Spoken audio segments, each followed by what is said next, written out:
ಯಾರೋ ಹೇಳಿದ ಅದ್ಭುತವಾದ ಮಾತು. ಕೇವಲ ಪುಟದಲ್ಲಿ ನಮ್ಮ ಜೊತೆ ನಗುಮುಖ ತೋರಿಸಿ ನಿಲ್ಲುತ್ತಾರೆ, ಅವರೆಲ್ಲರೂ ನಮ್ಮವರಾಗುವುದಿಲ್ಲ. ಯಾರು ನಮ್ಮ ಕಷ್ಟ ಸಮಯದಲ್ಲಿ ಜೊತೆಯಾಗಿ ನಿಂತು ಕೈ ಹಿಡಿದು ಮುಂದಕ್ಕೆ ನಡೆಸುತ್ತಾರೆ, ಅವರೆಲ್ಲರೂ ನಮ್ಮವರು. ಸಣ್ಣದಾದ ಕತೆ ತುಂಬ ದೊಡ್ಡ ವಿಷಯವನ್ನೇ ಕಲಿಸುತ್ತಿದೆ. ಈ ಕತೆ ಒಬ್ಬ ಸೇಠ್ಜಿಯದ್ದು. ಅವನಿಗೆ ಪಕ್ಷಿ ಸಾಕುವ, ಪ್ರಾಣಿ ಸಾಕುವ ಹವ್ಯಾಸ ಇತ್ತು. ಮನೆಯಲ್ಲಿ ಗಿಳಿಯೊಂದು ಇಟ್ಟಿದ್ದ ಮತ್ತು ಅವನ ಮನೆಯಲ್ಲಿ ಕೋಳಿ, ಕುರಿ ಕೂಡ ಇತ್ತು. ಎಲ್ಲಿಂದಲೋ ಅವನ ಮನೆಗೆ ಒಂದು ಇಲಿ ಬಂತು. ಇದೇ ಸಮಸ್ಯೆಯ ಗಿಡವಾಗಿತ್ತು. ಸೇಠ್ನಿ ಈ ವಿಷಯದಿಂದ ತುಂಬ ಸಂಕಟ ಪಡುತ್ತಿದ್ದಳು. ಬಟ್ಟೆಯನ್ನೆಲ್ಲ ಹರಿದು ಹಾಕುತ್ತಿದೆ. ದೀಪಾವಳಿಯ ಹಬ್ಬ ಬಂತು. ಸೇಠ್ಜಿ ತನ್ನ ಮೇಡಮ್ಗೆ ತುಂಬ ಬೆಲೆ ಬಾಳುವ ಸೀರೆಯನ್ನು ಖರೀದಿ ಮಾಡಿ ತಂದ. ಇಲಿಯು ಅಭ್ಯಾಸ ಬಲದಿಂದ ತನ್ನ ಕೆಲಸವನ್ನು ಮಾಡಿತು. ಸೀರೆಯಲ್ಲಿ ದೊಡ್ಡದಾದ ರಂಧ್ರ ಮಾಡಿತು, ಹರಿದು ಹಾಕಿತು. ಸೇಠ್ನಿ ಹೊಸ ಸೀರೆಯನ್ನು ನೋಡಿದಾಗ ಕೋಪಗೊಂಡು ಹೇಳಿದಳು ಸೇಠ್ಜಿ ಹತ್ತಿರ, ಆ ಇಲಿಯನ್ನು ಹಿಡಿಯಿರಿ.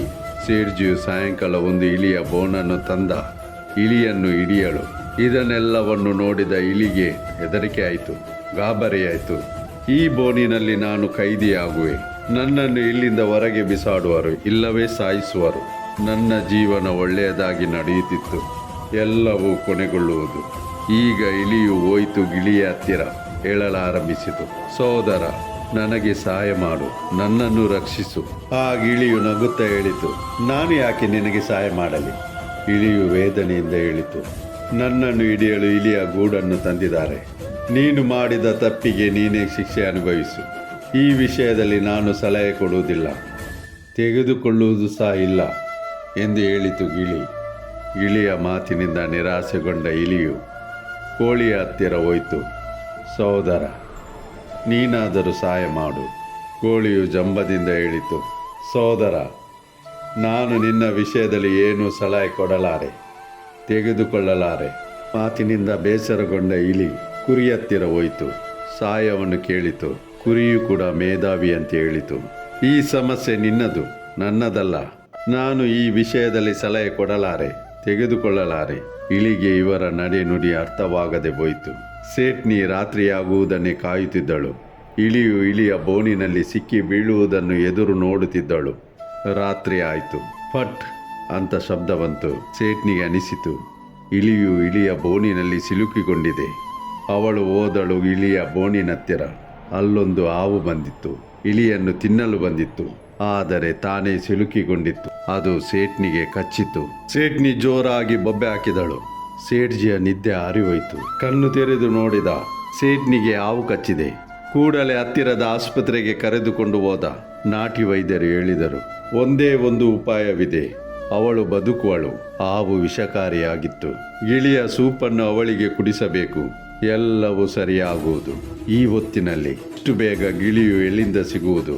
ಸೇಠ್ಜಿಗೆ ನೆನಪಿಗೆ ಬಂತು, ಮನೆಯಲ್ಲಿ ತನಗಿಷ್ಟವಾದ ಒಂದು ಗಿಳಿ ಇದೆ, ಆದರೆ ಏನು ಮಾಡಲಿ, ಬೇರೆ ದಾರಿ ಇಲ್ಲ. ಗಿಳಿಯ ಸೂಪು ಮಾಡಿದರು. ಸೇಠ್ನಿಗೆ ಸೂಪನ್ನು ಕುಡಿಸಿದರು. ಅವಳು ಸರಿಯಾದಳು. ಇಲಿಯು ಇದನ್ನೆಲ್ಲವನ್ನು ನೋಡುತ್ತಿತ್ತು. ಈಗ ಸೇಠ್ನಿಯ ಆರೋಗ್ಯ ಮೆಲ್ಲನೆ ಸುಧಾರಿಸಲು ಪ್ರಾರಂಭಿಸಿತು. ಅವರ ಮನೆಗೆ ವಿಚಾರಿಸಲು, ಸೇಠ್ನಿಯನ್ನು ನೋಡಲು ನೆಂಟರು ಬರುತ್ತಿದ್ದರು. ಅವರಿಗೆ ಏನು ತಿನ್ನಿಸಲಿ? ಸೇಠ್ಜಿಗೆ ಅನಿಸಿತು, ಮನೆಯಲ್ಲಿ ಕೋಳಿ ಇದೆ, ಅದರಿಂದ ಭೋಜನ ತಯಾರಿ ಮಾಡುವ. ಕೋಳಿಯ ಬಳಿ ಕೊಡಲಾಯಿತು. ಅದು ಪಾತ್ರೆ ಸೇರಿತು. ಸ್ವಲ್ಪ ದಿನದ ನಂತರ ಸೇಠ್ನಿ ಆರೋಗ್ಯವಂತಳಾದಳು. ಸೇಠ್ಜಿ ಯೋಚಿಸಿದರು, ತುಂಬ ದೊಡ್ಡ ಔತಣಕೂಟ ಇಡುತ್ತೇನೆ. ಈ ಬಾರಿ ಕುರಿಯ ಸರಾದಿಯಾಗಿತ್ತು. ಕುರಿಯನ್ನು ಕೂಡ ಪಾತ್ರೆಗೆ ಸೇರಿಸಿದರು. ಇಲಿಯು ಇದನ್ನೆಲ್ಲವನ್ನು ನೋಡುತ್ತಿತ್ತು, ಯೋಚಿಸುತ್ತಿತ್ತು, ಆ ದಿನ ಇವರೆಲ್ಲ ನನಗೆ ಸಹಾಯ ಮಾಡಿದ್ದೇ ಆದರೆ ಇವತ್ತು ಇಷ್ಟೊಂದು ದೊಡ್ಡ ಅನಾಹುತ ನಡೆಯುತ್ತಿರಲಿಲ್ಲ. ಸಣ್ಣದಾದ ಕತೆ, ಸುಂದರವಾದ ಕತೆ, ಕಲಿಸುತ್ತಿದೆ ಜೀವನಕ್ಕೆ ಒಂದು ಪಾಠ. ಜೀವನದಲ್ಲಿ ಎಲ್ಲರೂ ಒಗ್ಗಟ್ಟಾಗಿ ಇದ್ದರೆ ಎಲ್ಲವೂ ಸರಿಯಾಗುವುದು. ಒಗ್ಗಟ್ಟಿನಲ್ಲಿ ತುಂಬ ದೊಡ್ಡ ಶಕ್ತಿ ಇದೆ. ನೆನಪಿನಲ್ಲಿಡೋಣ, ನಮ್ಮವರ ಜೊತೆ ಪುಟದಲ್ಲಿ ಮಾತ್ರವಲ್ಲ, ಕಷ್ಟ, ಸಂಕಷ್ಟ, ಸುಖ, ದುಃಖದಲ್ಲಿ ಜೊತೆಯಾಗಿ ನಿಲ್ಲೋಣ. ಸ್ನೇಹಿತರೆ, ನಾವೆಲ್ಲರೂ ಒಗ್ಗಟ್ಟಿನಿಂದ ಇದ್ದು ಇತರರ ಸುಖ ದುಃಖದಲ್ಲಿ, ಕಷ್ಟ ಸಂಕಷ್ಟದಲ್ಲಿ ಜೊತೆಯಾಗಿ ನಿಂತು ಜೀವನ ಸಾಗಿಸೋಣ ಎಂದು ನಿಮಗೆ ಅನಿಸಿದರೆ ಲೈಕ್ ಮಾಡಿ. ನಿಮ್ಮ ಆತ್ಮವಿಶ್ವಾಸದಿಂದ ಪ್ರಯತ್ನಿಸಿ. ಗೆಲುವು ನಿಮ್ಮದಾಗಿಸಲು ನಮ್ಮ ಚಾನೆಲ್ ಸಬ್ಸ್ಕ್ರೈಬ್ ಮಾಡಿ. ಸಮಯ ಇದ್ದಾಗ ಸ್ವಲ್ಪ ಸಮಯ ಇದನ್ನು ಕೇಳಲು ಉಪಯೋಗಿಸಿ.